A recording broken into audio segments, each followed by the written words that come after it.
you once again for joining us. I'm so excited to be talking to Jane Wight. We are about to talk about transformation and leadership and really want to get some insights from her on her journey and how that has led to the transformations that she's been a part of.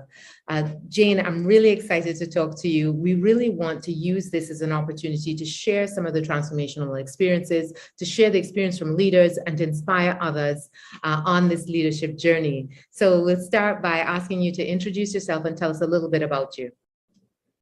Hi, well, first of all, I'm so glad to be holding this space with you. It is a new year. My name is Jane Wight. I am the first female CEO of the Business Supply Group, 2 divisions, Script J and Boss. And I've been in this role, the merged role for the group for just a little over a year. And previously the CEO at Boss for about 3.5 years. And I'm just loving it. Looking forward to this little time that we're going to spend together. You know, one of my favorite topics is leadership and how we can push that agenda, especially for women and those of all diverse backgrounds. Beautiful. So when did you know you wanted to lead? When did you first have that inclination? I actually think it was a gradual thing over time. I think I, struggled in high school and my early school days. So I was always the class clown. I was not the one that you came for to lead you in the right direction. I was never a prefect. I was never a head girl, none of those things. So it definitely wasn't apparent to myself or anyone that I knew. And I think even when I got to that CEO level a couple of years ago, even some of my family were shocked. So leadership wasn't something that was just known or easy for me. And I think over time, as I started to hone my skills in education and learned what worked for me, because I got a lot of C's, I was not very good at math. So this traditional SMART was not something that I had. And it was only in university learning how to study and realizing that I was like, hey, if I apply myself in a certain way, I can actually excel. And feeling that power and confidence for the first time, maybe in my mid-20s, is when I first started to think, hey, maybe I could do something more with myself, and previous to that, I think I wanted to be like a secretary. My mom was a secretary. It's a great profession, for some people who want to be led and are good support to someone else. And I didn't see myself as a leader until I started, I came back home from school and I started seeing myself a little bit differently. And it definitely helped in analyzing how I saw myself and reflecting. And it was only after getting back from university and going to 9 interviews and being declined by all except one, which was an executive assistant, that I started to feel like I can do this. Like all the no's fueled me even more to know this was something that I wanted to do. I wanted a managerial role. I wanted to succeed, and I kept on pushing, and I actually got my first HR manager role. And it came from that confidence that I had started building, so that's just like the beginning stories, but it definitely wasn't, she's a leader, but a natural born leader, Well, I love that because I think there's so many young women who no one is egging them on to take on a leadership role. And so it is the confidence in yourself and also realizing that, listen, let some of the people who don't believe in you be the thing that fuels you to show that you have the ability to achieve. So I love that. So tell us a little bit about some of the milestones on your career trajectory. Your first leadership role was as an HR manager. What happened? How did you get into that? And what happened leading on from that? So I would have gotten that job. I was the least experienced. And when I saw the job description, I saw 10 to 15 years experience. And I remember being so upset. And after I felt like I bombed the interview, the owner called me and he was like, are you you come to dinner with me. So we actually went to dinner at Jenny's. Like, I think it was like 6 p.m. I can remember it clearly. And he's like, tell me why you could do this job if you're the least experienced. Because I had said, like, I don't have this experience. And I said, I know that no matter what, I can figure it out, and he took a chance on a young person. So I felt really grateful for that opportunity. But I knew then it would always be hard work. And stemming from that position, I knew that, okay, I did, the smaller family-run organization, and that I have my sights set on a bigger international company. After doing the head of HR in that small firm, I then progressed into Scotiabank, which I loved my experience and that journey. I had 3 positions in that company, including reporting into Toronto. So I actually my last position in Scotiabank was the head of training and performance consultant for the English-speaking Caribbean. Nice. Yeah, so I definitely had a lot of managerial roles throughout that period, and then felt like I really wanted to go back into a smaller company because, there's so many benefits of being in a small organization. And then when you want a big organization, and when you get to a big organization, you're like, oh, I miss some of those small organization the quirks. intricacies of a small organization, and also the lack of bureaucracy in a small organization. Oh, for sure. For sure. The amount of justifications and just give me a 1 page. I'm like, oh, I'm going to shoot myself with the next 1 page that I do, So I went back into a smaller organization, and that is where at Boss, I then grew into the CEO position. I actually learned the CEO role because being in HR after maybe a year or 2 years, I was like, I can do this job. And one of the things that I think, knowing that I wanted to lead at a higher level, I just felt like I want an opportunity to make the final decision. Yeah. I want an opportunity to change the course of the future of an organization, and by extension, all the people that work within that ecosystem, because I can make people's lives better. Because at the very start, I was always a class clown, loving people, wanting to make people laugh and enjoy my time on this earth. And I feel like that is also what's propelled me to continue to be higher, because the higher that you are, it's your decision. You can create the culture. Yeah. You can have an impact. Exactly. You can have that impact. And I think that's what's continued to drive me along the way. So when the position came to take over the group CEO role, I was like, yes, great. Going into a different level, going into a different number of people's lives that you affect. And so that's just kind of been the summary of my journey so far. Wonderful. And so how would you describe yourself as a leader? I would like to think, if I walked out the room, that people could say that I'm passionate, driven, empathetic, and honest.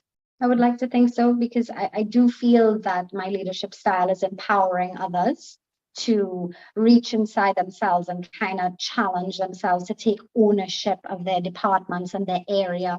And whether you are a warehouse attendant packing a shelf and you know how to pack it better, tell me that idea.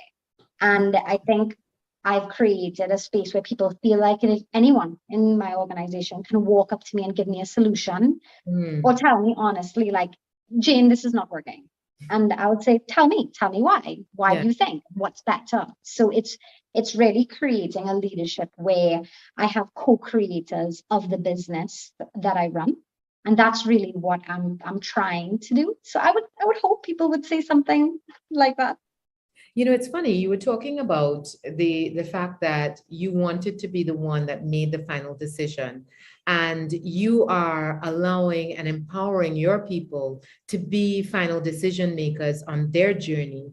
And there's so many people out there who will say, oh, they're working and they're complaining and they have great ideas and they don't have an opportunity to share those ideas, and they don't have an opportunity to implement the changes that they want to see. Well, by taking on greater leadership, they have that opportunity, because not everybody is led by somebody like you who will empower them or listen to them or open up and say, tell me a better way to do this. But I love that you have taken what was happening with you on your journey and then using that to empower others and to help them get excited and feel a sense of not just ownership, but a sense of self-determination in their work. Yeah, definitely. So what would you what were some of the important things that you learned along the way? You know, I know you didn't sort of wake up class clown knowing that, listen, this is the kind of impact that I want to have and the impact that I want to have on people's lives. So what are some of the really important things that you learned along the way in this leadership journey? I think one of the things I learned was from one of my previous bosses, Mr. Martin DeGans. He always, whenever I was freaking out, which I'm a very passionate person, so I go quickly into, oh my God, we have to do something. You know, I always want to do something. He had said to me, he said, Jane, you know, sometimes you just do nothing. And I was like, I don't understand what you're saying. Right. I was like, you're gonna need to explain that to me. He's like, everything that you're feeling right now, all the anxiety, all the options that you've laid out before me that you want to do, it's emotional, it's impulsive, and I think you should just pause, you know, so just do nothing, come back tomorrow and reassess. And I was always like, this man is crazy, he wants me to do nothing.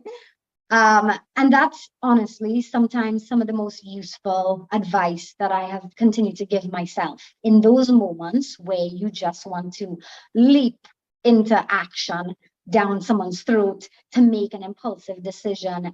Sometimes taking a step back and seeing how something unfolds. Especially as a leader, because I mean, my tendency, as I said, like I like to make decisions, I like to do things. While I like to hear from other people, I do have a tendency to jump in. So sometimes as a leader, sitting back and just taking a moment and see how it unfolds, a lot of things resolve itself. And when he said that to me, you know, Jane, sometimes when you take a step back, things resolve itself. I was like, this man is crazy.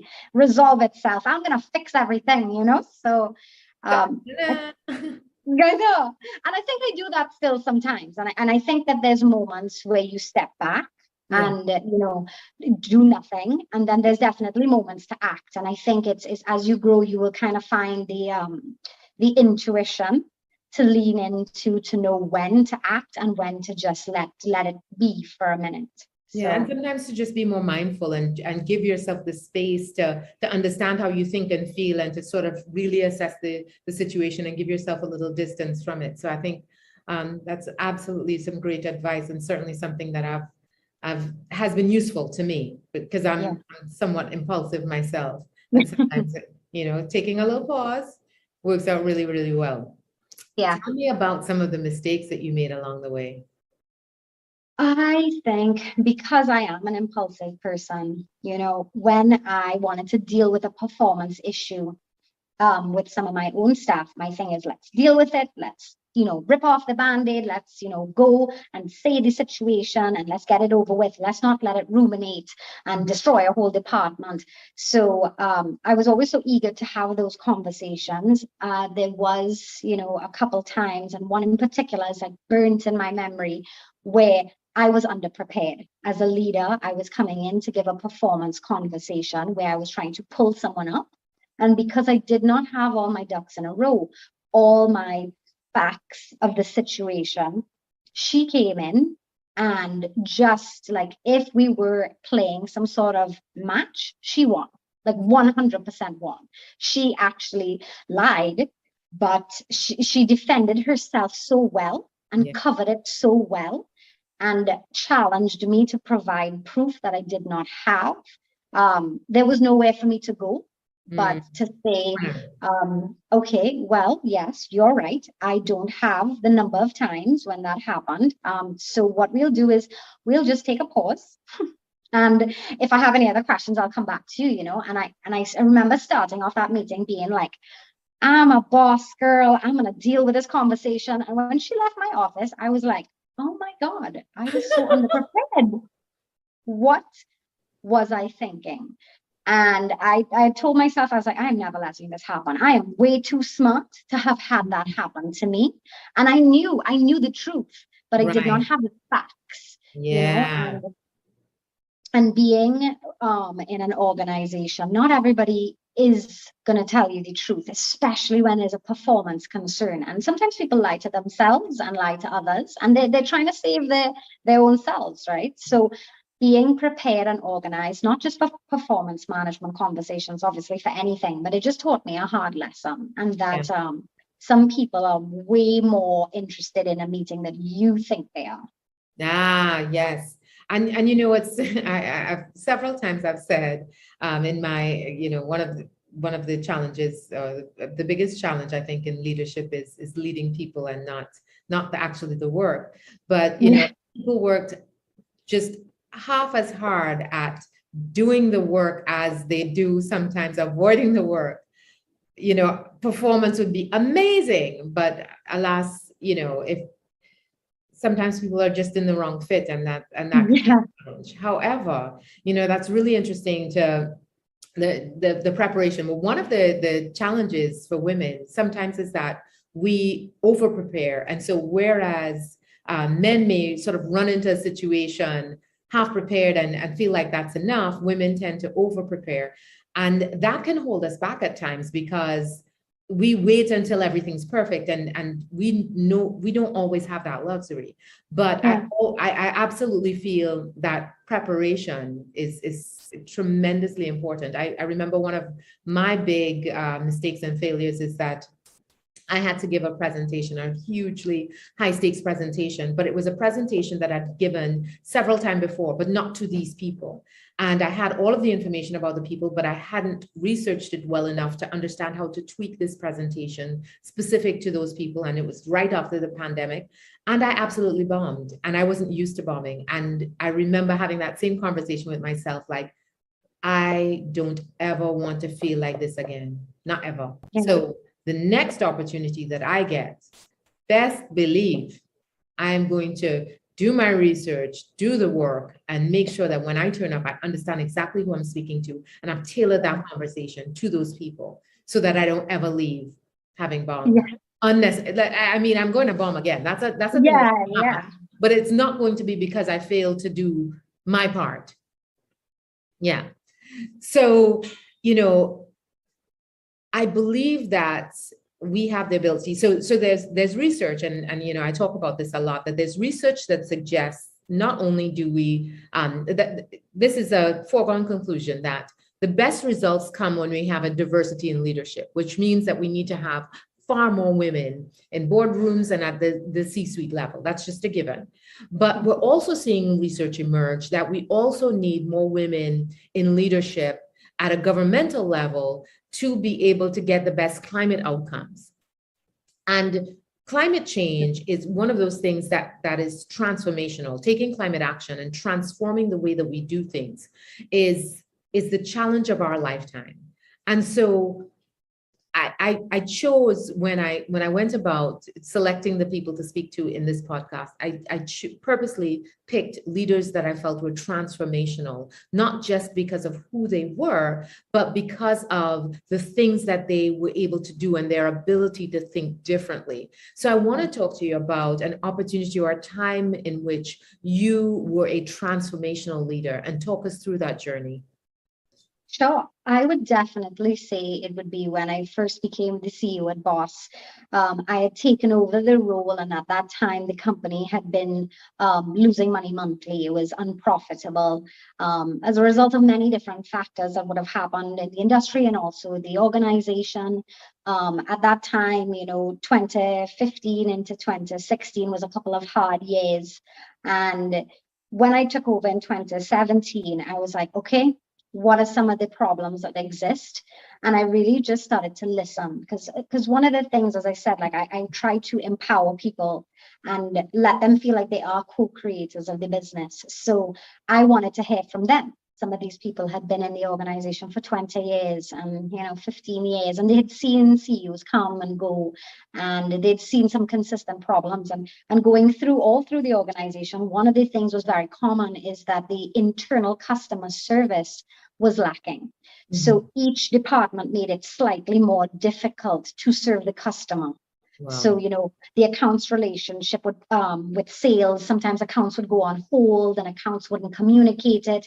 Sometimes sales would do the wrong things and giving approval for credit when they shouldn't have, and then money we couldn't collect it. And then the accounts team was upset, and, warehouse was always right. And, so they had a lot of internal power struggles. And I found this from asking a lot of the questions and just troubleshooting through speaking to staff. And, I made it one of my missions to bring everybody closer together and sit with them together and say, this is the last time that we're going to have this conversation about another department without them here, because Mhm. I'm not going to be the middle person all the time. Right. You'll need to start talking to each other. So what I want you to do is frame in your mind how you're going to communicate these struggles you're facing to them. Mhm. And we had a lot of honest conversations and bringing people together, and other people giving their ideas, and pushing the sales team, and taking people's simple solutions that people would have brought forward. We implemented, how we package things to save money when I went to Tobago, like lots of little things. And I would like to think that through my style, my transformational leadership, in listening and then implementing. So it's not just I'm listening to you and I'm making all the decisions myself. No, Right. it is yes, I have the final decision, but I am gathering data, analyzing it, assessing it, testing it through, and then choosing of what I've heard.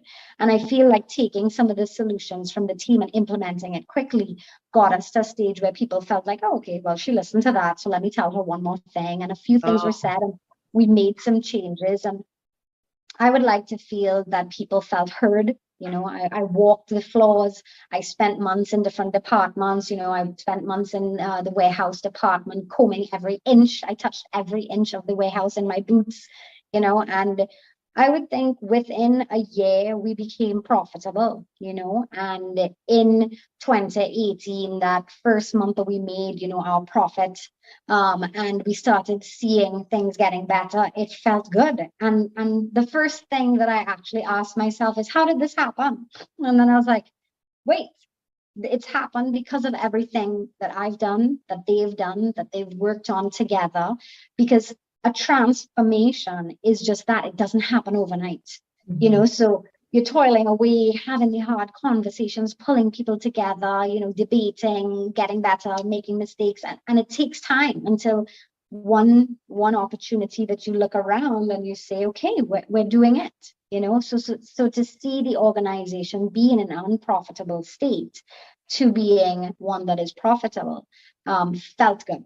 So I think my style of leadership, whereas it's slightly different. Some people have always told me, nice girls don't always get the corner office, and you can't make hard decisions because they think that I'm pleasant, or amiable. And And friendly, I yeah.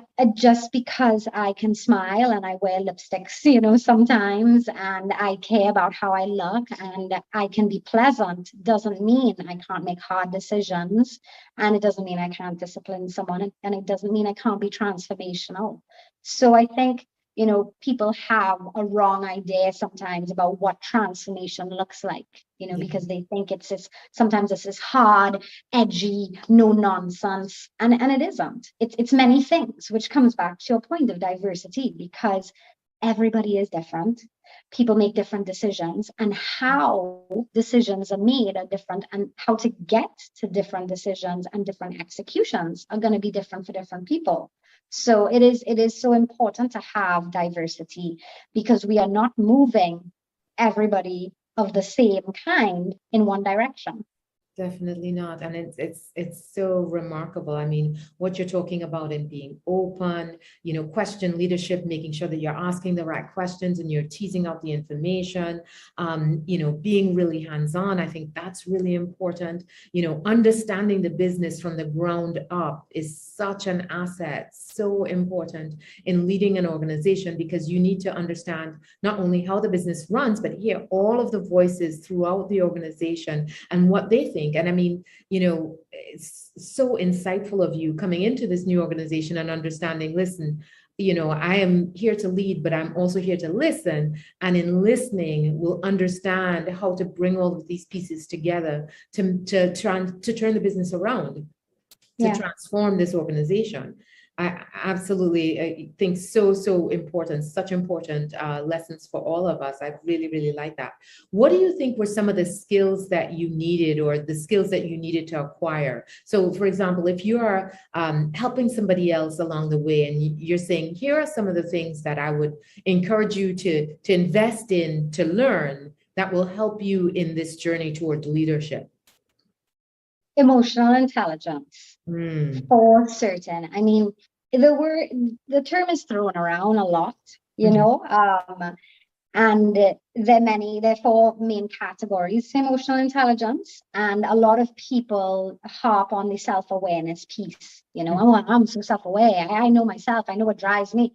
But it's that social awareness piece where how to say something and what to say and how you feel about it, but it's understanding what another person will react, how the other person will react, but then doing something differently. So, and that piece is one that I struggle with. So a lot of my early on in my career, I knew myself, I knew how another person would react, but because I was passionate and impulsive, I knew what I said might piss somebody off or rub them the wrong way, but I don't care because I think I'm right and I want to say it. And I said it anyway, and I upset some people. And as you grow older, that emotional intelligent part says, okay, you might have the answer. How is shoving it down their throat going to help the situation? How is that going to help you? Yeah. How is that going to reflect on them? Yeah, on my journey, certainly I started out that way, and I have mellowed a great deal, and I'm sure my team would be really find it really funny to hear that I'm mellow now. But the thing is, you have to think about what is the objective that you're trying to meet. So, is being right always the path to the objective that you want? Or is being more collaborative, or, sometimes just letting it slide? Is that the path to what you want to get done? And this is chess, not checkers. So you've got to think about, I can make this move and it makes me feel better, but does that help me get to checkmate? Yeah. And emotional intelligence isn't something you learn in high school, primary school. I mean, it's something that you have to, there are many MBAs that kind of touch on it. There's certain areas like courses that you can do, books that you can read. But for me, it's not a natural in your course of learning in business. You're going to fall onto this topic and get absorbed into it and understand it, So a lot of that work, I did on my own because one of my previous bosses saw me make some blunder and was like, read this book. What was the book? It's just Emotional Intelligence 2.0. I can't remember the name of the guy who wrote it, but it's Daniel Gold. Yeah, I think it's Daniel Gold's. So I should really just know his name, but he's like one of the people who coined the terms, and it's just it's an easy read and it breaks it down very simply. So it's something that I thought, as I said, I was told to read it. I was instructed to read it by my boss at a point in my career, and I was really appreciative of it. Is it your favorite book? It isn't. It is not. It's one of the top ones that have been the most useful. My favorite book is Good to Great by Jim Collins. Okay, that's a good one. That's a good one. You know what? I've read recently Digital Body Language, and that was really interesting. And I love that it has a female author, but it talks about how, our body language needs to be different in a digital age. And that I thought was quite useful as well. Oh, wow. Okay, yeah. Yeah. And so what's your favorite quote? The quote that I quote to myself, I don't know if it's a quote out there, but you can only do your best and your best is good enough. Okay. Right. I usually say that because your best is not the same on every day, but your best needs to be your optimal give, whatever your optimal give is. Love it. Love it. Love it. And what do you do to take care of yourself? I think it's so important for us to take care of ourselves as we are on this journey, because it's great to sort of go full 100 and try to change the world. And we're all trying to change the world from our unique perspectives, but you have to take care of yourself. So how do you take care of yourself? I think just having alone time and just, sitting with myself, whether it's just on my porch or I sometimes just scroll through my social media, which has its time. I have my alone time, no phone time, and then I have my phone time where I'm watching like the most ridiculous cat videos and, the real nonsense, little puppies rolling over or hedgehogs in a bath, like total ridiculous things. Like I like watching stuff like that. Like some people will be horrified. But I just spend time by myself where I don't have to talk or engage or be for anyone. It's just Okay. me. And I can have that quiet time, whether it's, running a bath or sitting on a porch or watching some nonsense, having that space and that downtime for me. And I would always encourage people to take time for themselves. And I understand as a parent, it's a different task in It and is. of itself. It's But still absolutely even more necessary. even more necessary, I know it's a challenge because, some people have been like, oh, Jane, it's easy for you to say, take time for yourself. I'm like, listen, I could easily just be a workaholic, but we all Yeah. can take 5 minutes, 7 minutes. Wonderful. Well, Jane, thank you so much. You gave us such great insights and great, a great view into the internal workings of how your unusual leadership path, and that's what we want. It's not going to be, okay, well, you were head girl and you were valedictorian. Yeah, you get to be it. It is going to take a number of different kinds of people with a variety of lived experiences to make up the leadership tapestry that we require to transform this world. So I encourage all of you listening to please, please, please pursue leadership and pursue it from your own perspective. And you have something to add and something to give. And I hope we see you on your journey. Thank you so much.